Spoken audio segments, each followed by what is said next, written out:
is Eleni Sommerschield. I'm the Chief Operating Officer here at Wise Agent. And today I am joined by my fabulous friend, Marci James, who is the Director of Industry Relations and Marketing at Realtor.com. Hello, Marci. Hi, Eleni. Thank you so much for having me. Oh, thanks for joining us. I'm so happy that you're here today with us. So we're going to be talking about relationship building and how to be an influencer in the industry. And so before we jump into all of that, a couple of housekeeping things to go through as people are joining in. So we are recording this webinar. So if you're joining in the middle of it, don't worry about it. We're going to send you the recording after the conclusion of this. We're also on Facebook Live on our Wise Agent page, and you can catch the replay there as well. And we have a section in the bottom of the chat. So if you guys want to post your name and what brokerage you're with and what city and state you're in, that would be awesome. I always love seeing everyone and where they're coming from, because I do too. I miss travel. I miss travel a little bit. Much. Yeah, I Although know. You've been traveling a little bit. I have been traveling. So, and I'm actually leaving in less than a week. I'm going to be going to Rochester, New York next week. And then straight from Rochester, I'll be going to Orlando, Florida. So there's some people from Florida. Yeah. And then off to Vegas. Off to Vegas, where I'm going to see you in person. Yes, I can't wait. I'm in like almost 2 years that I'll see you. Right. So I'm excited for that. And then there is, as I see all these people coming in from Florida, West Palm Beach, and Goodyear, Arizona. Hey there, everyone. Awesome. So if you also, during our discussion, so while Marci and I are having our conversation, if you guys have any questions that you want to ask, feel free to post those in the chat or in the Q&A section. The Q&A section sometimes gets a little bit easier to read those, but you can post any comments in there as well. And we'll make sure to get to those and get to the questions that people submitted before joining the webinar. So we've got a lot of, I don't think we'll get through all of those questions, but we'll do our best to do that. And I'll have my team reach out to people that ask those questions individually. All right. Awesome. Okay. So Marci, tell us a little bit about if you guys don't know Marci James, she is able to talk about being an influencer because she is an influencer. She is no more than you are. You are so well known and loved and respected in the industry. And I know you've been on the Swanepoel list of top 500 influencers. You're an Inman ambassador. You're the brand ambassador too for Realtor.com. You are, you do so many things. And I love you personally and professionally. Thank you. And so I think you're a great person to have this conversation with because you actually do these things that we're going to be talking about. Right. And I think there's different levels of influence in the industry, and there's different audiences for influence as well. But I would say, I'm an average influencer because I don't focus too hard on, I have a full-time job and I try to maintain a certain level of influence in the industry by doing, there's certain steps and things you have to do to maintain. But, there are super influencers out there that really work at it and do amazing work. And I would just say, like Barbara Betts is incredible. If any of you are familiar with Barbara Betts out of California, follow her on Instagram, Facebook. She is incredible. She really works hard at it, and she does a ton of speaking. So, she. I saw her in where was I? Somewhere in Florida, in Destin, Florida, at Georgia Realtors Expo, and Marci Lemons too, who's from my hometown, Chicago. She's fantastic and fabulous. I know when, talking about becoming an influencer, I know we were going to talk about kind of like 6 points that we were going to make on what makes an influencer, how to become an influencer. And it is about relationship building and getting your message and yourself out there, right? Right. So I'm just going to start by saying, like, anybody can become an influencer, and whether you want to influence other agents in the industry and roll up into leadership roles within the industry, you can do that. Or if you just want to be more of a geographical influencer in your in your neighborhood or in your sphere where you work, you can do that as well. And it really just starts with understanding that as an influencer, your biggest role is to provide value to your audience, and to give value to them as often as you can. Yeah. So, but go ahead. I was going to say the value isn't always about like a sales pitch or, right. It shouldn't be that. It shouldn't, Yeah. be like, oh, look at the commission that I just made on this house. You shouldn't really be, I mean, it's fabulous that you make these large, commission checks, but really it shouldn't be about that. It should be about the story behind it and how you help people in what you do, finding the perfect home for them, or the perfect location, or whatever it is. That's the part that everyone really wants to hear, is that story that you have, right? Right, exactly. And what makes you unique, and I don't know, people want to get to know you personally, and I think it's really hard for some of us. I would say I do share a little bit about my family, but I don't share a whole lot on social media. But I have the luxury of attending a lot of events. So a lot of people get to know me personally at these events. And I think you have to be willing to open up and share a little bit of your personal story and who you are, and let people really get to know you. But yeah, so what's the first step, Eleni? What do you think the first step is? I think like what you said is talking a little bit about your own personal story. And so it gives you credibility. Like when I speak about technology, it's because that's what my degree is in, and that's what I do for a living. And so technology is my thing, and I have a good grasp and good understanding of it. And so whatever it is that you do, if you're if you're one of those people that helps first-time home buyers or veterans get into homes, or whatever it is that you really specialize in, or a location, then really talk about that, and talk about how that makes you the person to go to when they're thinking about, first-time home buying, or, being a veteran, and how to purchase a home through that, through programs of that nature. And so I think that's really important, is to kind of set the tone of like who you are and how you bring credibility in the education, that value. Right. So yeah, that first step is identifying who your audience is, whether it's going to be an industry audience, and it could be multiple audiences. It could be an industry audience, and it can also be your local sphere where you market yourself geographically. And identifying who that is, and then targeting some of the influencers that already exist in those markets. And when you target them, you have to do it with with a very sincere effort to bring value to that relationship, to build a relationship with them where you can bring value, where you could be a connector of people. I mean, that's a huge thing in the industry. Like, somebody will come to me and like, hey, do you know somebody over here? I need a great realtor in California. Who do you?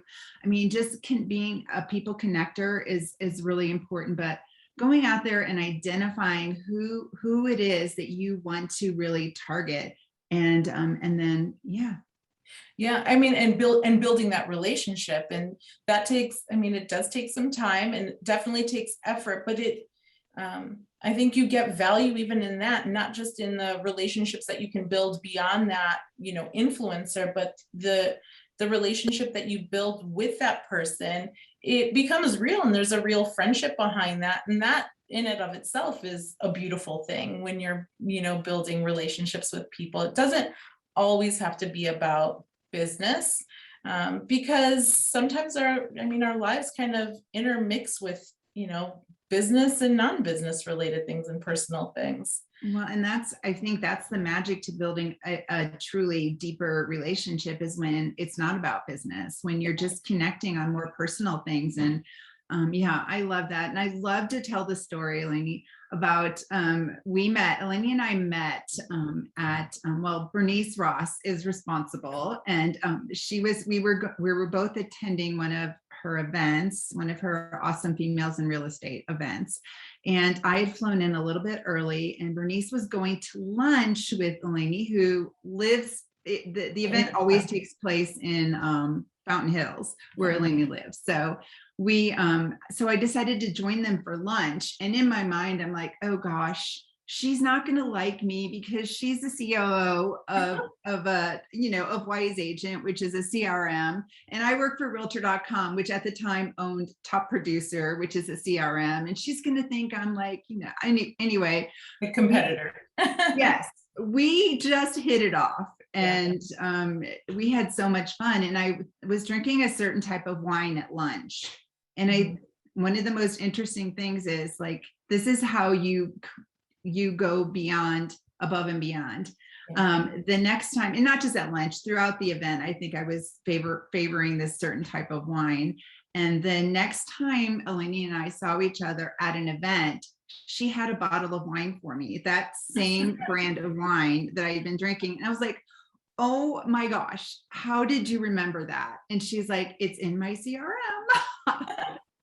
So give us some tips on how you do that, because it made me feel so special. And if you can make someone feel special, like, I mean, and I think that it is important to document those things. I think it's, listening to the things that are, said in between the words that you're talking about and having the conversation. So it could be their favorite wine or their favorite, whatever the type of car, whatever it is, when you just pay attention to things. I love, like, I'm always the one, like in pictures, I look at like the details, like what's happening in the background. And because that's how you get to know people, like I can see your puppy in the background and your children. And so that's what you look at. And like when people look at my background, they see sparkles and my family. That's me, that's my personality. And kind of, when you witness that, you take note of it and recalling that when it makes sense. For me, if I write things out or type things out, I'll remember them way more than if I don't actually have, type it out or write it out. I recall it if I do that act. And I think it does. It's touching when somebody recalls that information. It's like, wow, I can't believe you noticed that. It's such a little minor thing, but it means so much to people. I will never forget it. And I think, what I got out of that was how valuable a CRM is to your business, and using it, and not just using it to send out emails and that, but actually documenting these little details in your CRM so that when you have a meeting with this person, next time you're meeting with them or going to see them, so you can bring them, like if they mentioned a certain type of candy or a box of chocolates that they love or a glass of wine, that you can bring that to them and just make them feel so special and surprise them with like, oh my God, you paid it. I can't believe you were paying attention to that, Exactly. And it just makes for that, lasting friendship and that authenticity too, because there's nothing worse than, kind of having a relationship with somebody and you don't really know anything about them. And I think that people can see through that. And so when you take the time to learn, what type of dog they have, or their children's names, or whatever it is, or their favorite beverage, that just brings a relationship to the next level, and what their interests are. I think that's so important that it makes a difference. And so that, I think, is a huge thing to kind of keep in mind when you're, taking your notes and entering your data into your CRM, because that's the important part. Those are the key things that people will you'll have to go back to recall so you can build that relationship. And then you don't have to recall it. I still remember your wine. I don't have to go back and look at it. So, you can tag people with like the tag influencer as well. Right. So then, when you go back and you pull up your influencer list, like I would suggest, like, just like your other relationships with clients, like you schedule, maybe twice a year, you reach out for a phone call, or you send them a card on their birthday. Get their birthday into your CRM and let them know. Don't just write on their Facebook page, actually send them a card in the mail, which is so rare these days to get those, and so meaningful. Yeah. And then also look for their big wins. A lot of times, especially influencers or industry influencers, they're going for leadership positions in their local associations or their state associations or national association of realtors. And they might be, the president of the women's council of your area or something, or whatever it is. Celebrate those wins with them. Send them a card. Don't, call them and say, hey, congratulations. Send them a video. That I love doing that too. Like I was traveling a few weeks ago, and it was Brandon, our CEO's birthday. And we were, a couple of us were out of the office traveling. And so we didn't have a chance to talk to him. So we were hanging out at the bar after dinner, and I got out my phone, and I'm like, all right, ladies, let's do a quick little happy birthday song to Brandon and send it to him. So we sang happy birthday, sent him the video, and I know that was something that was special and meaningful. He replied back right away like, oh, that was so cool, thank you so much for thinking of me. Yeah, I love it. I just had a birthday too, and I had several videos that were sent to me just either through text messaging or through social media messaging. And they just, again, it's knowing that somebody actually took that time out of their day to record that, even if it's just a 10-second video, they thought about you and they took the time to do it and send it. It's very meaningful. Yeah.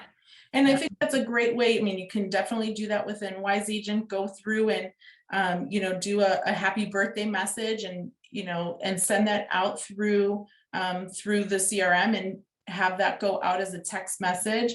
That's something they get to see your face. And then they'll remember that. Yeah. And that's great too, because you can probably even do them ahead of time and schedule them to go out. I'm thinking, yeah, that's great. Yeah. Yeah, definitely. And you can even just do one where you don't say their name maybe. And I know I've got my siblings and sisters-in-laws and brothers-in-laws and all these in-laws in the family, and my kids have like a little happy birthday sign. They always do, and it doesn't say like, auntie so-and-so or uncle so-and-so. It's just a little sign they hold up, and they do a cute little video and send it off to their aunts and uncles.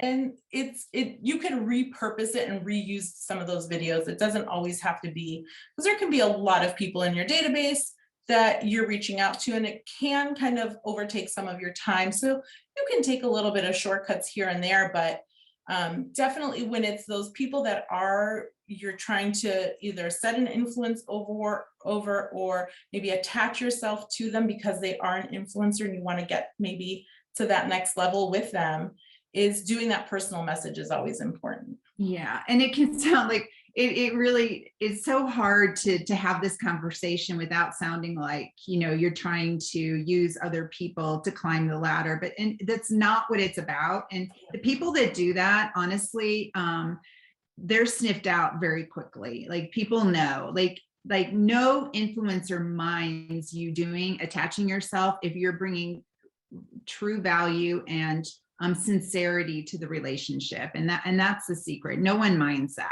Yeah. Now, if you're like I think people are smart and they're going to recognize right away those people that are just attaching themselves because they want to climb the ladder of influence themselves. So yeah, and I think those people are typically just talk about business and don't ever really get to know, like, don't ever present themselves in a personal way. They don't talk about their family life. They don't talk about themselves personally a lot of times. So really it is about not just about you getting to know the other person, but the other person getting to know you as well and sharing yourself and your life with them. I think that's where the genuine, authenticity comes from. I'm loving some of these comments. Remember their children's names. That's a great one. Or their pets' names. Because I'm an empty nester and my pets are my babies now. So yes. Or and then I love what Nick said. Hey Nick, when you lift people up, they lift you up. And that is so true. That's exactly, what it's about. It's about celebrating other people. And and that's so much fun to do as well. It brings it truly, when you build true relationships, you feel true joy in those relationships, and I don't know, they just add a lot of value to your life in general. So Most definitely.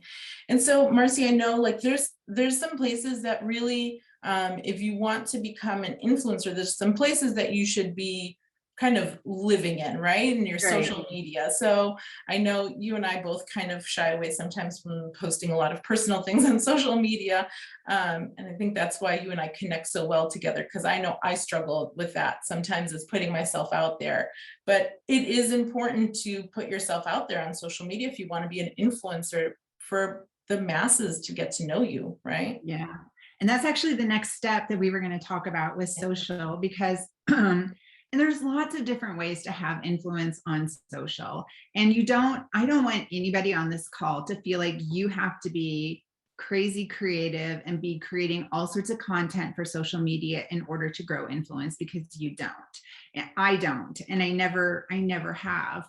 I was lucky to be a very early adopter of social media. I've been in the industry for 25 years. And so I didn't have a lot of competition when I first got on. So it was easy to grow influence at that point. It's a lot harder now. But I can tell you, I post very, very little. If you go to my Facebook page, you're going to see that 90% of the content, probably 95% of the content, is content I've been tagged in. I post very little, but what I do every single day is I have a list of influencers, or I know who I'm targeting. I go and look at what they're doing on social and I comment. And you don't just like images, you actually go in and you don't just say awesome or great. You go in and you write a sincere comment that's a sentence or two long. And that's the key, is not so much for me. It's always been my the way I do it. It's not so much promoting yourself or getting yourself out there, but seeing what other people are doing on Facebook and Instagram, and getting there and really engaging with their content.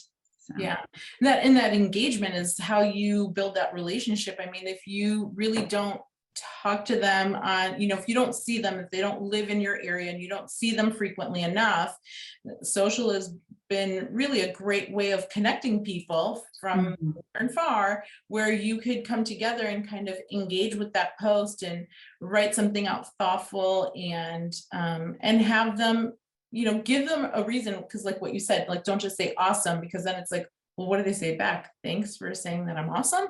There's like, there's nothing to reciprocate there. So you kind of have to like have something in there, so then they can write back to you and re-engage with you as well. It's not just about saying like, great, and then it's like, okay, now the conversation is dead. There's nothing else to say. You want your comment to stand out as well. And so many people, they're scrolling and they're in a hurry, and they sincerely want to engage and write a comment.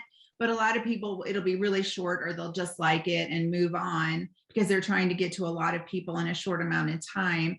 But I think making a longer comment, and even maybe you're going to reach fewer people on a daily basis, but you're going to be more memorable when you do that, and more appreciated. So really take the time, if you're going to go there, to make what you post on other people's content meaningful and appreciated.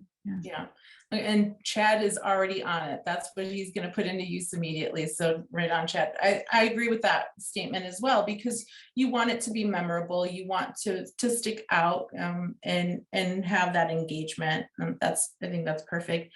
I know one of our questions was, is it just about Facebook, or should you be on all sorts of, there's Instagram, there's Twitter, there's Snapchat. I'm not a snapper. Are you a snap? No, I'm not a snapper. No, I'm not a snapper. My kids I are. enjoy looking at it, but I don't post.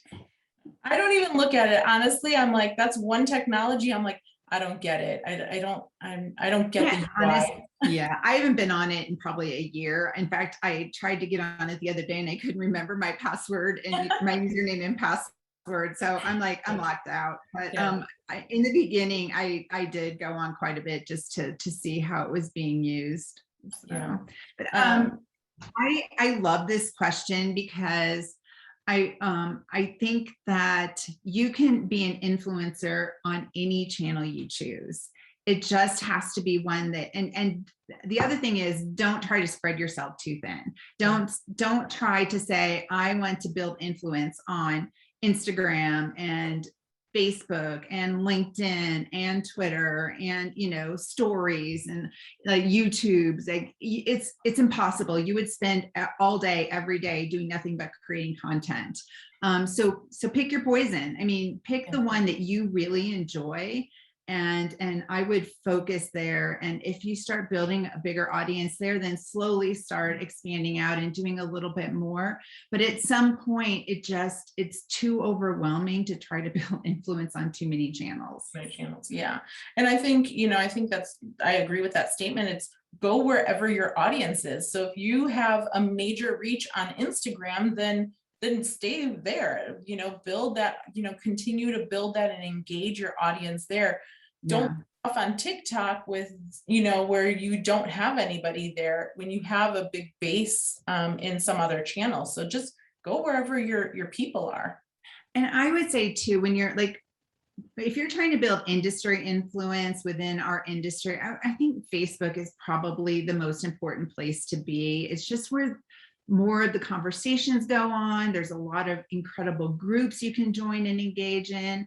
But if you're trying to build influence within your geographic sphere, Facebook may not be the best place. I know a lot of agents that have had great success on Snapchat or Instagram stories. My favorite is Instagram because of the ability to really, and I'm sure you can do this. I don't know Snapchat well enough. I'm sure you can hashtag on Snapchat and some of the other places as well. But I feel like the way Instagram, because they kind of started the hashtag, and the way it works there is just really powerful. And you can do hashtag searches, and just being able to appropriately hashtag your content will expose you to new audiences, which is a lot harder to do on Facebook. Yeah. Yeah. And so you mentioned hashtags, and I know I was going through the list of questions that we got, and that was one that I saw over and over again. And how do you use hashtags? Like, do you feel like you need to, I see so many hashtags and I'm like, those are so cute. Like, they're just like, wow, they like, take a play on their name or something like that. Yeah. Do you have any suggestions or recommendations on hashtags and what people should be doing? We should have Katie Lance on here. I mean, I'm not, I can tell you my opinion on it. I'm not like the biggest expert on hashtagging, but there's a lot of tools out there that will help you find the great hashtags. If you're trying, and I love the cute hashtags, but they're not, hi, Debbie. I just saw my name pop up. So nice to see you. I would say that I love the cute hashtags. I think they're really fun, but they're not They're not going to function like, like the hashtags that have your geographic location and your neighborhood and things like that. So what you want to do when you're tagging your content is the most important thing is to make sure that you're using relevant hashtags. So the worst experience ever for a consumer is to click a hashtag looking for that specific content and then come across your content that is not relevant. It's going to be a bad experience. They're immediately going to turn you off. So make sure that the hashtags that you use are specifically relevant to the content you're posting. And you can get those. I like the longer tail hashtags, like maybe I live just north of Denver in a town called Thornton. So, and my development is called Cherrywood Park. So I might say Denver Cherrywood Park hashtag if I was a realtor that was marketing this area. And then other hashtags, Cherrywood Park for sale, Cherrywood Park, just listed, Cherrywood Park, or Thornton just listed, Thornton, things like that. So just make sure to include, I think if you're trying to build an audience in your local geographic area, to always include those geographic names in your hashtags. And it's okay if they're a little bit longer. Yeah. So that's my hashtag tip. Yeah, that's a great one. And I think, having there's a question in here about having a personal and business accounts and, thoughts on separating those. You definitely should have a business account, and I think that serves its purpose. Like, you definitely should be putting your listings on there, and you just helped this family buy this home, their dream home, and have things there. But I think there's definitely it is definitely relevant to also post some business accomplishments on your personal page so that you can drive traffic to your business page. Yeah, the secret is finding the perfect combination for both of those. Yeah. And I think most social media experts would tell you that any account you have should post, like your personal accounts, you should definitely post maybe like 4 or 5 personal things to every one business thing that you post. So make sure that you're really showing your personal side and sharing more personal stories. And then you can post, a business thing from your personal page, and that's fine. But having a business page on Facebook or Instagram, or a business account on Instagram, those are important tools because they have SEO value, so people can find them when they're searching. And 2, you can run ads with those. And Facebook ads are not that expensive, and they're super effective if you do them correctly. So that's another reason why you should have a Facebook page. Yeah, business page, definitely for your ads and everything else. And even before you bring, I love having, kind of the theory is, walk before you run. If you've not done any Facebook ads, like running, through the ads manager on Facebook, it's always great to just post, Wise Agent has landing pages that you can leverage, and you can post those. We have a direct integration with Facebook. So then you can create like a lead magnet and post that on a group called, Denver Homes for Sale or Thornton Homes for Sale, right? And then that way you get people to look at your landing page on, 5 mistakes that you shouldn't make as a seller. And they fill out that landing page with their contact information, knowing that then you're going to send them the 5 mistakes they shouldn't make. And then that's a great way of capturing leads. It doesn't cost you anything except for a little bit of time, because we do a lot of this stuff for you. And then you get a new lead in, and you can kind of test this out and see how successful you are in it. It should create also some people engaging with you, and some friend requests and some followers and whatnot. And then you can kind of start being successful with that, and then take it to that next level of creating those ads on Facebook. So you can really just kind of make it into stepping stones. I personally like that kind of theory of it, because there is a little bit of a learning curve when it comes to Facebook ads. You have to know, especially for realtors, there's a lot of things you have to know so your ads don't get rejected, they get to the right audience. It is complicated for sure. And I love that idea. And I love that Wise Agent has that functionality. Those lead pages are fabulous. And I love that you said posting an article, like the 5 tips for. Yeah, 5 mistakes that sellers make. Yeah, that's always a great one. Like the doom and gloom headlines. Yeah, people click on those all the time. Oh no, what do I not want to do? Yeah, like I don't want, yeah. So any of those, like having something that provides value, will get those leads coming in. And then here's my tip, because I work for realtor.com. Just remember that those are pretty, those are internet leads, and they take a lot of nurturing. So you want to get those people like set up in a system in your CRM, so you're constantly, in touch with them, because it may take a year or 18 months for them to actually be at the point where they're ready to buy or sell. Yeah.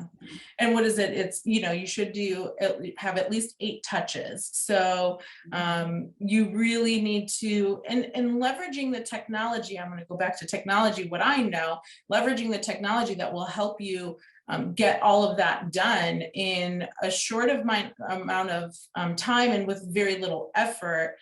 Using something like the Wise Agent platform, the lead rules, where you set it up and say, okay, anytime a lead comes in from this landing page source, then I'm going to set them up with this autoresponder and, either email or text, and then add them to this drip campaign automatically. So then, 2 days after the lead comes in, they get the first email message, and then 7 days later they get another one and another one, so that's something that you really can leverage and should be leveraging to help you with that, because there's a lot of things that you should be doing on a daily basis. I mean, and so far we haven't even talked about getting in your car, driving, and doing 10 showings a day. You're just sitting in front of your computer doing stuff. So getting technology, using technology to help you do some of those things will help you in the long run, and doing some of the other things that you also have to be doing.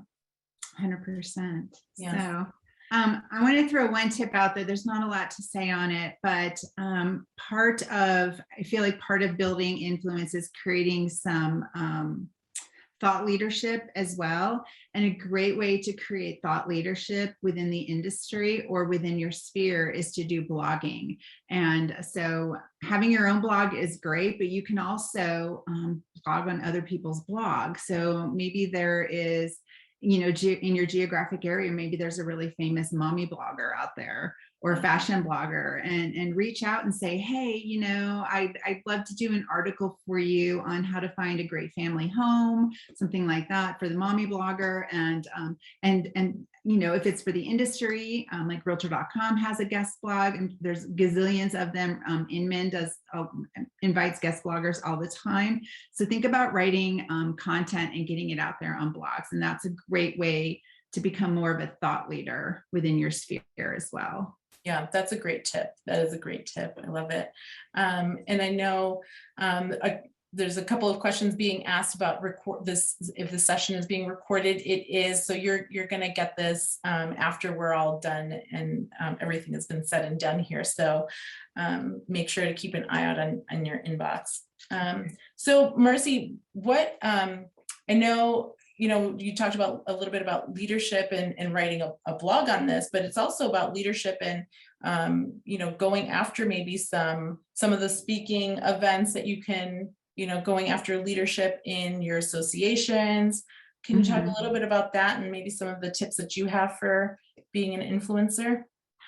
Yeah, sure. So definitely you want to pursue speaking opportunities. And in order to do that, you really have to, again,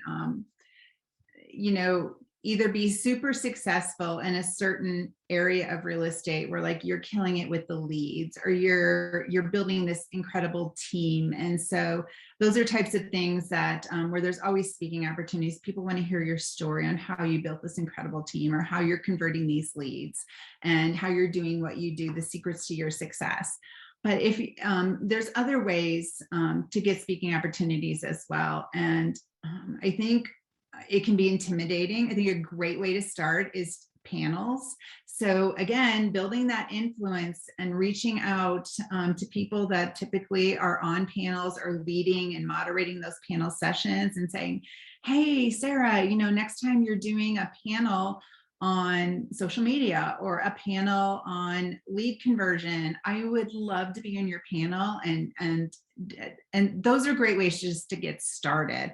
And once you have a couple of appearances, you can kind of create a little speaking resume, and you have some experience, and then start going bigger and better and doing more and more. And it's been really fun. I know I mentioned Barbara Betts earlier, but it's been really fun to watch her grow, because 3 years ago, when we met her, she was just kind of like expanding and growing and coming onto the scene as an influencer. And she's just skyrocketed. And it's been really fun to watch her grow from someone that was just on a panel to now she's actually being paid now to come and speak at events. And so, there's just, most people take a lot longer to go from, maybe being invited to speak on a panel to actually getting paid a lot more than 3 years, but she's been incredible. So, yeah. And I think that's a great thing, because then being on a panel is less intimidating because you're surrounded with a couple of other people. And so it's less intimidating, especially if you're like, you get a little stage fright, you're getting like, wow, this is an audience here. There is comfort in knowing that you're surrounded by other people. And so you're not, all the attention isn't on you, but there is attention on you. I think that's a really great tip, is starting off with panels. And I love panels. Yeah. Yeah. Or just something like this, where you're having a conversation with someone and it kind of relaxes you and puts you more into a normal, place rather than having to present on your own, which is, I mean, very scary still for me. Yeah, it is. I mean, I just did an hour-long talk and I was like, wow, by myself. And I'm like, wow, I have to fill a whole hour. And I can do that here every week because I have somebody else to talk to. But then when I'm just talking by myself for an hour, it's a little intimidating. You're like, I don't want to cut it short, and I want to provide value, and I don't want to say a million times, and I want to, and you have these aspirations and these goals, and you want to hit those things, and it can be a little daunting, but putting it together in a, presenting something in a panel really does help. And it's a great jumping off point because then you can still shine and feel comfortable and confident, because when you're comfortable, then you become more, your confidence comes through a lot more. Right. And one of the things you can do, which is what I've done in the past, and a little inside secret, is when I go to attend to events, I'll look through the speakers and I'll look through the different sessions to see who's speaking and to see who's leading panels. And maybe these are people that I'm going to make an effort to meet, or send a friend request on Facebook and say, hey, I saw your session. It was phenomenal. Would love to connect. Do you have time for coffee? There's so many different ways to connect with these people. But yeah, it's just like looking for who they are, like actively going out and looking, who are these people that are out there speaking, and how do because they're the ones that will help you find your way into that. Most definitely. I mean, we talked about Bernice and how she brought you and I together.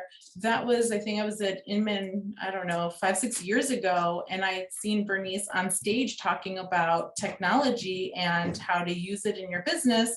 And afterwards, I sent her an email just saying, hey, I'd love to have that continue that conversation that you just kind of spoke about at the event that we were at. And she called me and we had a great discussion and invited me to her event. It is a great way to meet people, because especially if they're talking about a topic that you feel passionate about, that's when you reach out to them and you build that relationship, and you then become kind of connected with this other influencer that can introduce you to other people that can build your sphere. And that's, I think, kind of exactly what we've kind of talked about this whole time right now, this last 40 minutes or so, is, building those relationships on conversations that you already enjoy talking about. And when that happens, like you said, that's the magic, that's everything. And that can really help you with that. Yeah. And then another thing that we have to talk about is attending conferences, because we wouldn't know each other if we didn't attend conferences. And I feel like you can take a relationship so far online and through social media, but if you really want to build a deep, genuine friendship with someone, you have to take these relationships offline. You have to attend events. And it's not just about deepening those relationships, but the thing is, those are the relationships when you go to an event, those people are going to introduce you to 10 other amazing influencers or people that you should know. I do lunch is one of the things, and I have a budget for it, but one of the things I do is I'll invite a couple influencer friends that I want to get to know better. And I'll say, hey, bring 2 people that you think I need to know. So what if you just said, hey, let's grab coffee or let's grab lunch and bring 2 people that you think I need to know. And it's just a great way to build those relationships and get to know more people. And I've had so much fun doing that. So. Yeah, it's about how you can deepen, and because like you said, you can't, on social, there's just so much that you can say without like saying everything that's wide open to everyone. There's some things that just become more meaningful when it is one-on-one, kind of that face-to-face. I know I'm, excited for Vegas to see you and all of our friends. I'm like, Yeah. I'm not planning on sleeping at all in Vegas. I mean, I don't think many people do anyways, but I'm like, I'm just so excited to see everyone again and stay up all night and have coffee and wine and just talk, because we haven't seen each other in so long, even though we talk almost every day. It really, it's different. It's just, it is It so, is different. I mean, you and I mean, we text almost yeah, daily, but yeah, getting face to face with someone and actually feeling the emotion behind the words is so much more meaningful and so much more important. And you just need that time with to build deeper relationships with people that are going to make them want to do more things with you and bring you, like Eleni bringing me on here. So, and this has been such a fun conversation, but those are the things that really will propel you and get you out there. And plus you're learning at conferences, you're meeting new people. I mean, it's really important, if you want to build influence, to attend at least 2 or 3 big conferences a year. And one could be local, one could be your local, your state association event, a big event, but then try to go to at least 2 of the bigger national events where you get to meet people outside of your local sphere. yeah, it is. And it really does help with meeting new people, because you never know how that person, I mean, I've met so many people, even through you, Marci, where I'm like, gosh, now I talk to them, every week, and we, have these meaningful relationships that sometimes evolve into something that's more with, with work related. Sometimes they don't, which is okay, but it is always, it's somebody that's in the industry that you can relate with. And I know, Marci and I were kind of on the other side of what you all do. We don't sell homes, but it's, when you meet somebody that is selling the type, doing the same type of thing as you from a different location, from across the country, or, 2 states away, you can kind of help one another. And I know there's people out there that are doing that a lot right now, that are like, hey, I'm in Arizona and you're in Chicago, but how are you doing in this? How are you doing in that? And just kind of seeing and learning from them, and then coming together at a national event to see each other face to face and kind of compare notes and experiences is always a great way to learn. It also gives you some friends to feel really confident about sending referrals to. Yeah. So that this referral is going to be well taken care of, and at the end of the day I'm going to get paid on this. Yeah. So a lot of people create lists and maps of people they've met and where they live, so that I'm sure you can tag them in the CRM, tag them with where they live, so that when you're looking for that referral, you can find them really quickly. Yeah, most definitely. And there's a couple of comments about going to Toastmasters and becoming a better speaker. I've done Toastmasters. I did it not for too long, because I'm kind of when I'm not at work, I'm busy at home with my kids and my family, but I did it for a short time and it did help. I mean, they give you tips. So if you're contemplating being like a speaker, I think Toastmasters is a great way of doing it. But also, relying on your friends. I know I have my core group of people that I also will like speak in front of and say, okay, now give me your feedback, and make sure that they're going to give you that honest feedback, and even record yourself and listen and count. I tend to say quite a bit. We all do. And so it's always nice to get that honest feedback from somebody else that loves and cares about you and respects you. So then you can, really present yourself in the best foot forward that you have. So you really sound intelligent and confident and knowledgeable in what you're speaking about. And I think it's those filler words, like they're called in Toastmaster, that tend to maybe diminish a little bit of your confidence. For me, it's just, I don't know. I just say, So have you heard of the Superman pose? Yes. Yeah. Yeah. So I read one time, this was years ago, that right before you're getting ready to go on stage to speak, or if you have, you're meeting with a really like luxury client that you're a little intimidated by the whole thing, to do your Superman pose, and to stand up with your feet apart and your hands on your waist like this, and just like confidently stand there. And the actual physical pose is somehow works within the chemistry of you to really improve your confidence. And so it does work. I mean, it's, for me, I've noticed things for me, like I can't speak. I was in Morro Bay, California, which was freezing cold. I'm a desert rat now, so I like anything under 80 is freezing cold to me. So it was like 55 degrees there. I was so cold and I was so nervous. I'm like, if I'm cold, my teeth are going to be chattering. I'm going to feel all tense. And so I'm like, I Wow. got to warm up. And so kind of even know yourself and know what works best for you. And so doing it multiple times and just knowing and giving yourself the grace that like knowing that your first one's not going to be as fabulous as you want it to be. Eventually you'll get there. It's just, just practice and practice it.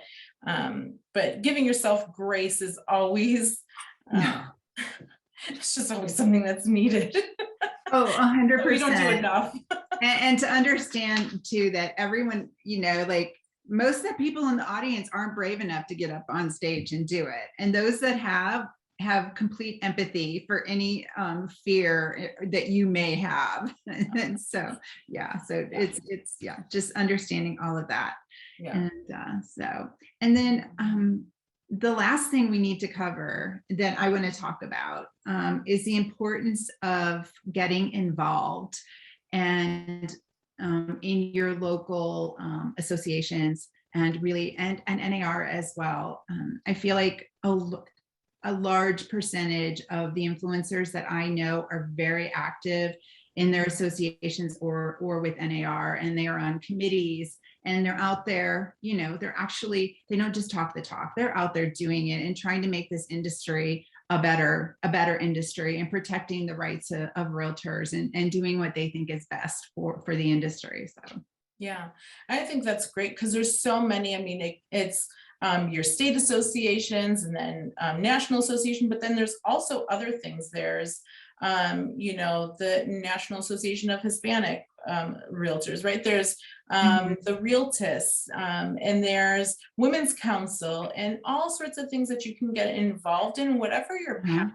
You can do multiple of those things, whatever you're really passionate about.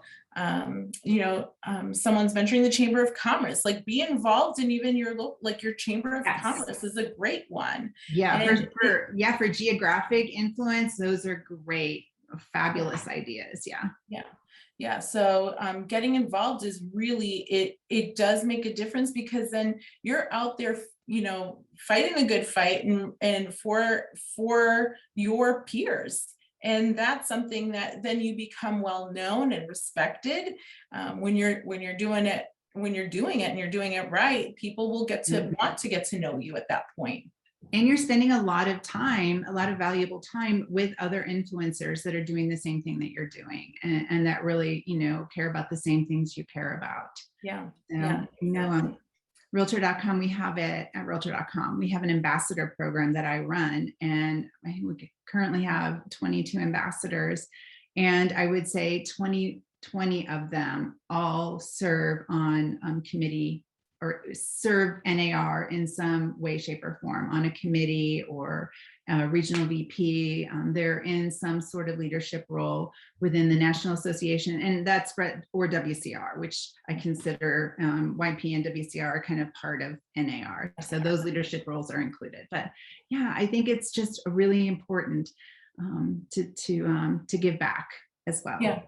Yeah, most definitely. I mean, there's been so many studies on that. It's good for you personally too, to kind of know that, you're giving back to a community that you belong in. And that there's things that happen just internally with your endorphins on giving back that are just one thing, but then also the difference that you make amongst other people and other peers, I think is a great way of putting yourself out there as well. So I love that idea. Yeah. And I don't want to intimidate anybody on this call or make you feel like it's too much work, you can't do it.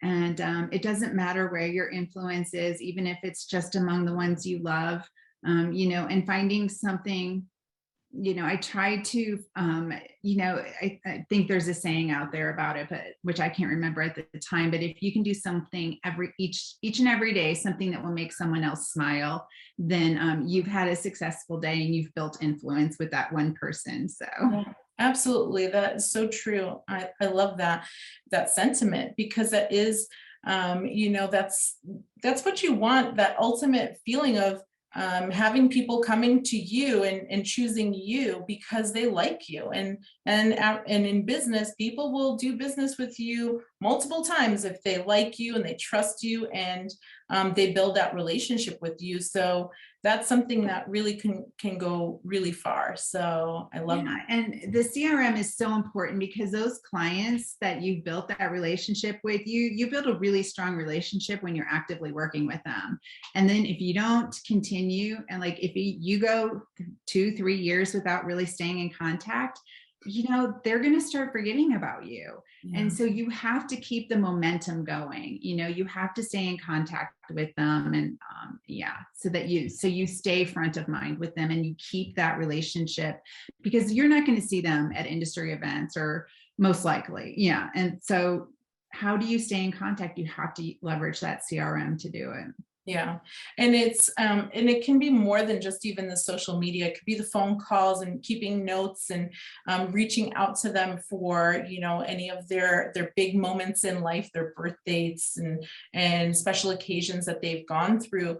But then it's also, I think it's totally fair game to reach out to them over emails, just talking, kind of in an email with a video. Video goes so far right now in today's world that it's a text, and the, writing something out works great as well. But when you see somebody's face and they're smiling and that you can hear the inflection of their tone and everything else that happens, there's a different feeling than reading that.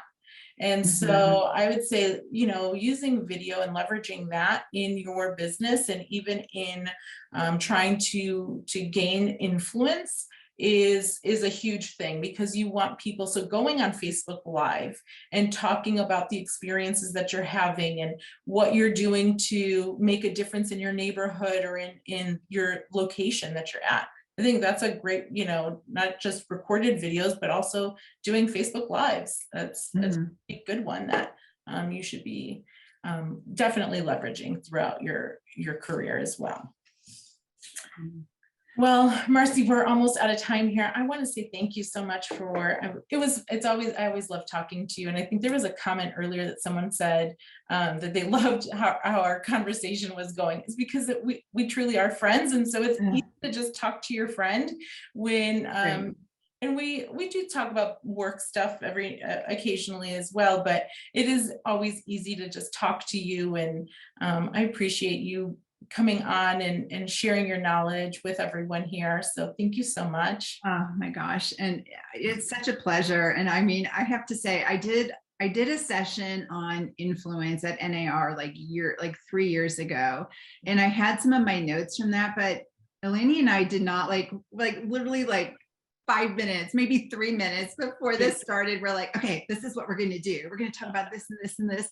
And we just flow because we know each other really well. And so it's really fun. And I love you. Thank you so much for having me. And thank you to everyone that's watching. It was really fun to see all your comments coming through, and really appreciate you. And feel free to reach out to me. You can ping me. You can email me, marci.james@realtor.com. If you have questions, I'm here.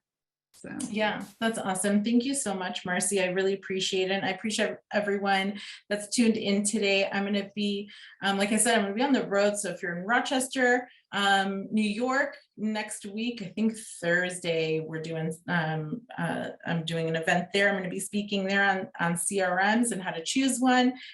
Come on by and say hi and attend the event. I'm also going to be in Florida, in Orlando, just for 12 hours, I think, though. And then I'll be at the Inman Connect conference with Marci and all of our friends there. So, stop by and, kind of reach out to either one of us. We'd love to meet you in person. So, yeah. Oh, that was one thing I forgot to tell you guys, pre-schedule when you go to those bigger events, pre-schedule, pick out who you really want to meet at that event and pre-schedule a meeting with them, because people get so busy. If you wait till you're there, you might not get the opportunity. Right. So yeah. one last tip. Yeah. One last tip, that's a great tip because yeah, my schedule is already getting full for a lot of these events for Inman. That's, you know, over 4 days, and even NAR that's not until November. And it really, you know, you really want to make sure that you're reaching out to those people that you want to reach out to beforehand. So because of all my travels, this is my only webinar of the month, but it was a fabulous one. So thank you for that, Marci. And then I'll be back on the webinar November 2nd, I think at 10 a.m. Sarah can correct me if I'm wrong, with Marcus Wiedewauer. He is a House of Representatives with the state of Georgia, and also a realtor. And he's going to be talking about how he's managing all of his businesses and everything through his CRM through Wise Agent, and how he's juggling all of that. So I'm excited. And that, you know, talk about influencer, right? He's with these state representatives. So that's going to be awesome. Yep, she did say 10 a.m. So I will see you guys all next time. Marci, I can't wait to hug you in Vegas. Yeah. All right. Bye, everyone. Thank you.